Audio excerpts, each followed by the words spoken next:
It is not easy for Shaitan to deceive people until he uses some tools and tricks, which are very difficult to be realized as tools of Shaitan. That's why he easily deceives mankind. So what are those tools and tricks?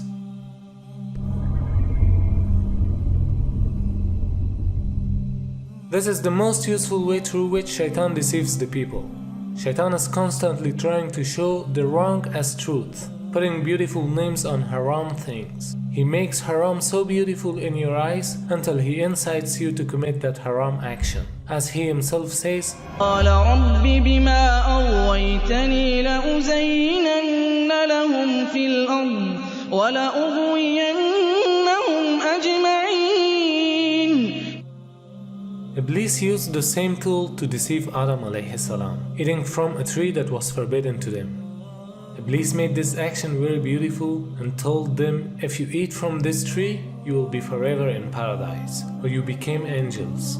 So he made it so beautiful until they obeyed what Shaitan said and they were cast down to the earth. Also in another place Allah subhanahu wa ta'ala says, تالله لقد أرسلنا إلى أمم من قبلك فزين لهم الشيطان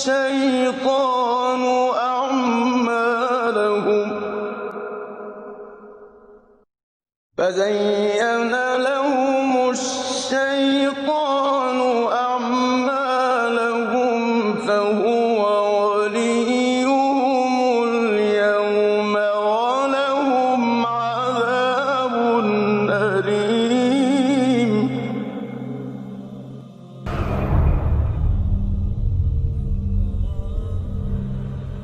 Another tool that Satan is using is to cause delay in performing good deeds. He tells you that you have still time, you have more time for prayer, do it later. He brings indolence in you until the prayer time is gone. I've heard of so many youths, they said, I have enough time for prayers, it's time for enjoying the life. When I become old, then it's time to pray or repent. Oh really? What if your death time arrives in younger ages?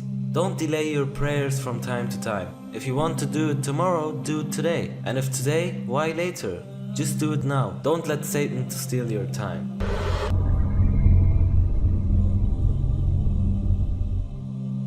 Shaitan loves to see what are the wishes and the weaknesses of the people, and he gives them promises.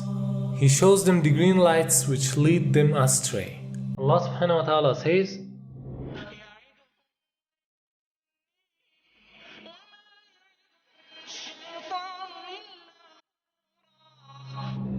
Shaitan makes you busy with beautiful desires, the desires which has no real benefit for you. He makes you busy with collecting money, gaining reputation, and fulfilling the temporary pleasures. And finally, you'll understand that your time is over and you have got nothing. Just for a moment, think about those who are the richest ones. Can their wealth help them to buy a single minute when their lives are over? Of course not. Why? Because their wealth is in reality just a mirage, which cannot benefit them except if they spend it in the way of Allah subhanahu wa ta'ala.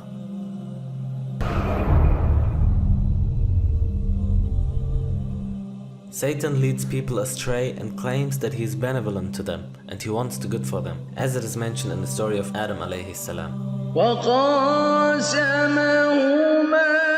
إني لكما لمن الناصحين.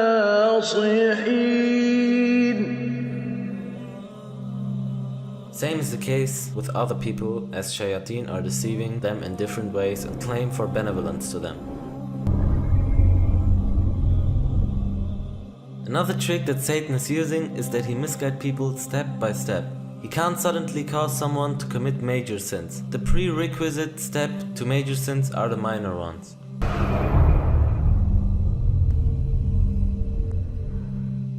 It is a tool by which Shaitan infuses doubt into the hearts of the people and brings their belief to the unstable situation. It is reported that Prophet ﷺ said that Shaitan comes to you and asks, who created this? Who created that? Until he asks the question, who created Allah? Our Prophet ﷺ commanded us that if you came to such questions, Just seek refuge to Allah from the evil of shaitan. Here the evil of shaitan refers to having doubt. Although the question has answers which have been explained in our previous lectures, but even if we didn't have answer for any question, we shouldn't weaken our belief and let to be targeted by shaitan.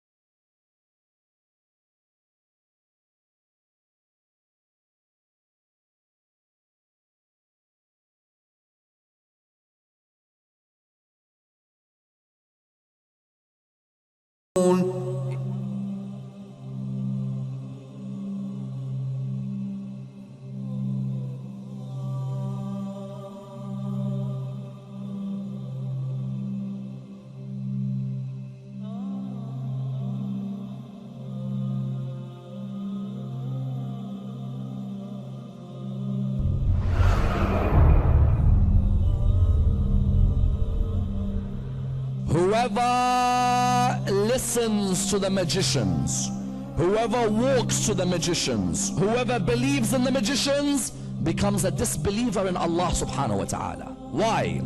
Because one of the acts that seeks to nullify Allah's power is magic. With a magician, the moment you see the way he works, you begin to ask yourself, isn't this person so powerful? Aren't they so holy? You start forgetting God. What begins to happen is your whole focus is on that particular person. The biggest deviation, those innocent people are being accused by someone who claims to know the unseen. Do you know how they operate? They have a link with the jinn sometimes. That too is prohibited. Allah says in the Quran, in Surah Al-Jinn, Allah speaks about it. Allah says, part of the things that are mentioned, He says, and from amongst the issues that are taking place, there are people from mankind who are seeking assistance from those of jinn kind, and those of jinn kind are leading them further astray. That's a Quranic verse. Open Surah Al-Jinn and read it. So this man with a big beard, mashallah, pink turban that is as long as ever, mashallah, you know, huge item, and he tells you, say subhanallah. You say subhanallah, subhanallah, subhanallah. Say alhamdulillah, say alhamdulillah. Right, now let me tell you what's wrong with you.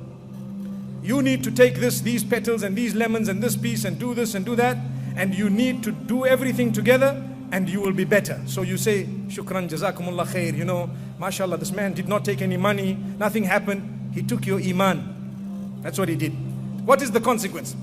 They will put a tag, they dangle something. The first thing they did, they will laugh at Allah and have insulted the messenger to say, ha ha ha ha ha. You told them to put their head on the ground. We promised you we will deviate them. Here they are. They're ready to cut lemons, and they're ready to put roses, and they're ready to do things that made no sense for us, not for you.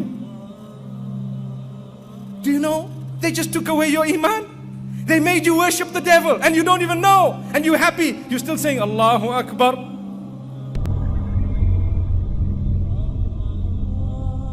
If you go to the Sunnah, the most authentic book for Muslims, any Muslim Sunni, you would ask him, you would say Sahih al-Bukhari. This is the most authentic book on earth after the Quran. And the Prophet ﷺ tells us that there will be people of my ummah making haram things halal. And they would make adultery, fornication. They would make silk. They would make consuming intoxicants, khamr, and music instruments halal. 4 things. The Prophet ﷺ told us that there will come people who would make these haram things halal. So the Prophet is the one who told us that music is haram. This is real. As some scholars refer to music, they refer to it as the Quran of Shaitan. Satan's Quran.